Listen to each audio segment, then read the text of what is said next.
ஊர்ல உள்ள ஏரி, கம்மா, குளம் அந்த மாதிரி இடத்துல தண்ணி கம்மியா இருக்கு. அதனால விவசாயம் ரொம்பவே கஷ்டமா இருக்கு. அதனால நம்ம இந்த தேங்காய் நார் கட்டிகளை பயன்படுத்தி நிறைய விவசாய செலவுக்கு ரொம்ப நன்மைகளா இருக்கு. இந்த தேங்காய் நார் கட்டிகளை வெளிநாட்டுக்கு ஏற்றுமதி செய்யலாம்.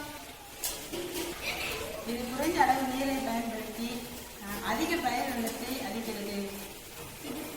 இது தாவரங்களின் வேர் வளர்ச்சிக்கு பயனுள்ளதாக உள்ளது. நீர் பற்றாக்குறை உள்ள இடங்களில் தேங்காய் நார் கட்டிகளை பயன்படுத்தலாம். நாங்க எங்க வீட்டுல உள்ள தோட்டத்துல நிறைய அந்த மாதிரி தேங்காய் நார் கட்டிகளை பயன்படுத்தி நிறைய செடி தோட்டம் இந்த மாதிரி எல்லாமே நிறைய எல்லாமே இந்த தேங்காய் நார் கட்டிகளை மட்டுமே பயன்படுத்தி நிறைய வச்சிருக்கோம். எங்க கிராமத்துல எங்களோட ஊர்ல